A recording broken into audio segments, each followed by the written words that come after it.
هذه ما هي حرب. دول تقوم حرب وسنوات على بس تجسس دولة على دولة بشخص واحد، والآن بالعشرات قاعدين يمسكوا في استخبارات. تقولون هذا لا ما يصير. لازم يجي الروس ويطحنون أبونا، وبعد ما تدمر الدنيا يبدأ الناس ردة فعل، وتبدأ المآسي، وتبدأ التلفزيون يبين لك ناس القتلى والنساء المهتك أعراضهم، والناس تبكي. يا أخي ملينا مثلا من هذه المناظر. خلاص اللبيب بالإشارة من الناس ناويين يدخلون مشاكل داخل شيشان، تفجيرات، محاولات اغتيال. لي كانت أحد المحاولات اغتيال، شامل كانت محاولة الاغتيال، مشاكل بين الشيشانيين كلهم من طرف الروس. يعني الناس ما استطاع. وهذا بعد ما دخل الروس على ولاية شلكفسكوي وعلى ولاية ناور، دخلوا من الحدود وضربوا، والطيران كان يطير من بعد ما انتهى القتال بسنة. كان الطيران يطير فوق غروزني، وأيضا الطيارات العسكرية تطير فوق المعسكرات وتصور. هذا حرب اللي انتهت هذه. خلي تدخل طيارة في المجال الجوي عندنا في أي مكان، ما تقوم حرب بين الدول على هذا الأمر ولا لا؟ الإخوة في الداغستان في تلك المنطقة، وبدأ حقيقة بعض القرى وبعض الناس تعلن شريعة وطردوا الشرطة. وين ما موجود شرطة موجود سرقة وعربدة وسكر وكذا ورشوة. أما يوم مسكوا الأخوة وطردوا الناس وبدأت أمور شريعة وبدأ النظام وبدأ الترتيب، وبدأت الناس تزرع وكذا، والناس شرت سيارات وعاشوا عيشة طيبة. هنا إن طلب الحكومة، إذا طلبت مدد من الروس، هؤلاء الناس يطلبوا مدد من المجاهدين، وإحنا ندخل قبل الروس ونمسك الدفاع، وخلي الروس هم يهجمون وإحنا ندافع. هذا كانت الفكرة، وما كان عندنا الدخول إلا تقديم نصرة، ولكن يعني تكون لها خطوات معينة وترتيب معين. إذا الحكومة الداغستانية مثلا أو الشرطة يعني يريدون يحلون هذا الأمر داخلي لا بأس. أما أن تدخل القوات الروسية فيعني يجوز لنا أيضا نحن أن ندخل. وبدأت الأحداث، دخل الروس طلبوا مدد، ألحقوا علينا، احنا عندنا قتلى عندنا جرحى. ما يجوز لك بعد ذلك أنك تجلس، وشرعا ما يجوز لك والله، حتى يجب أن تدخل تقدم. دخلنا دعكنا واللي خلوا في الروس في داخل بوطلخ وفي المناطق هذا، رغم والله ما كنا نتمنى أن ندخل هناك. فبعد كذا اتخذنا قرار بعد ما انكوى الروس مضبوط ووقف عمليات من العسكرية هناك. احنا بعد جاءت مشاورة هناك ونحن انسحبنا في ليلة واحدة والسلام عليكم ورجعنا.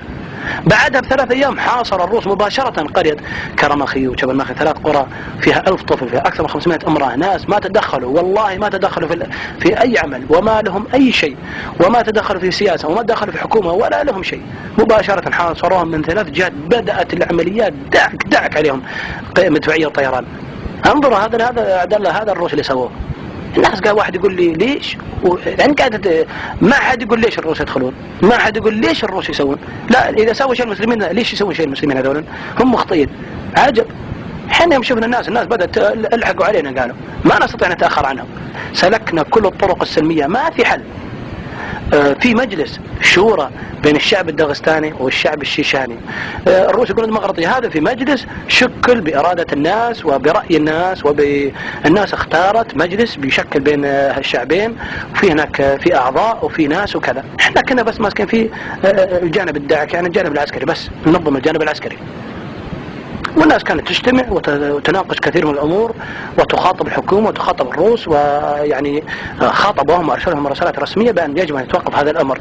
ما سمع الروس ولا سمعت الحكومة الداغستانية. وبعد ما دخل الروس دخلنا حنا بأسبوع، شوف أسبوع انتظرنا. ونفس الشيء أيضا نولاك أو الأحداث كرماخي، طلبنا لمدة أسبوع، سلكنا كل الطرق السلمية، ما قبلوا، وما كان هناك رد، والعملية العسكرية مستمرة. والطحن والله العظيم تشوف الأفلام ما تصدق الأشياء اللي صار هناك.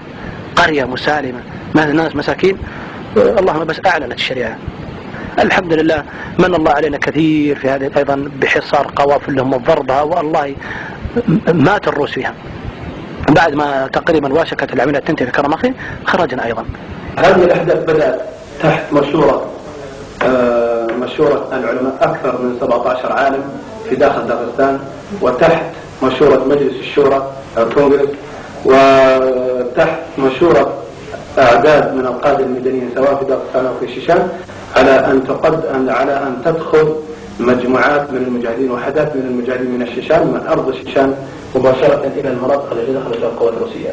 لم يكن هناك تدخل من أي مجموعة إلا بعد ما دخلت القوات الروسية إلى داخل الولاية. دخلت القوات الروسية إلى ولاية بوطلخ، وكونت لها مركز في المطار العسكري هنا في بوطلخ، ثم دخلت إلى ولاية صمدا في أبولي، وبدأ الهجوم على القرى التي أعلنت الشريعة، والقرى التي تجمع فيها أعداد كبيرة جدا من الشباب المسلم.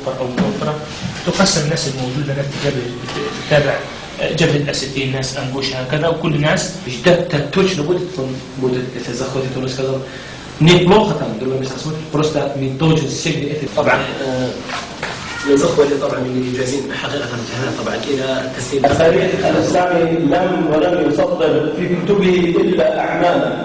Islamska istorija ne zapiše ili ne ostavi sled literature knjige ili istorije إلا أعمالا قام بها رجال кроме тех действий, которые делали или которые осуществили настоящие мужчины. الذين آمنوا بالله حق الإيمان. Те, которые уверовали в Аллаха истинной верой, وصدقوا الله. И которые были правдивы с Аллахом, وصدقوا مع شعوبهم. И каждый были Да, я говорю, что гамбат арбат. Давай. Син. Да,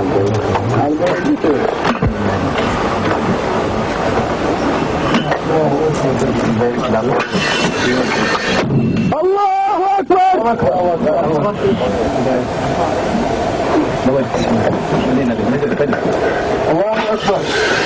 الله أكبر.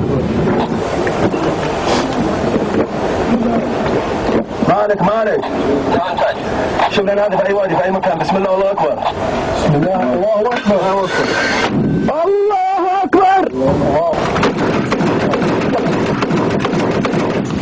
يصبح الجميع الآن يصلي ركعتين ندعو الله تعالى الجميع. الحمد لله الآن صلينا وانتهينا من الصلاة. صليت بحكيمت. اسحب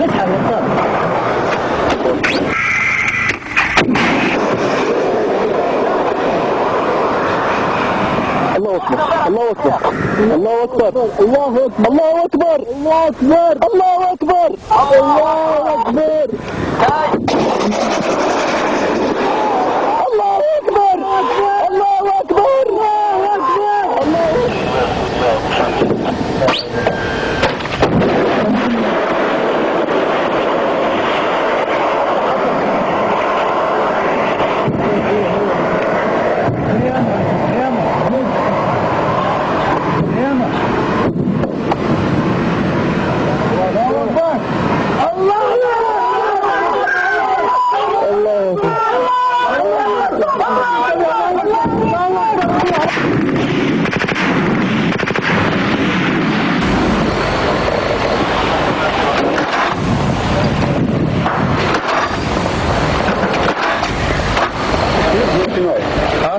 Видишь, вон не сядет. Вон, вместе выше, видишь? Это, да? Вон, выше. За ним вот.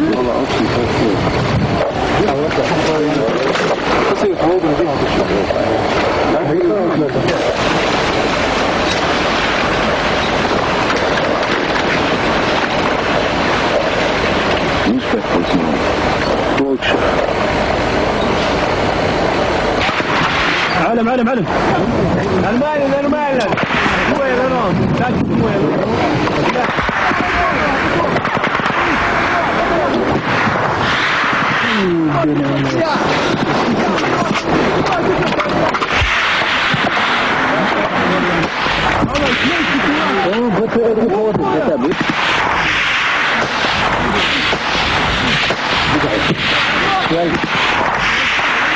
Давай. Подожди, я хотя бы, он нормально. كيف حال الشباب؟ البطاريات نزلت تحت صح؟ أموال الورى من أجلها وظللت تقرع للردى أبوابا تغشى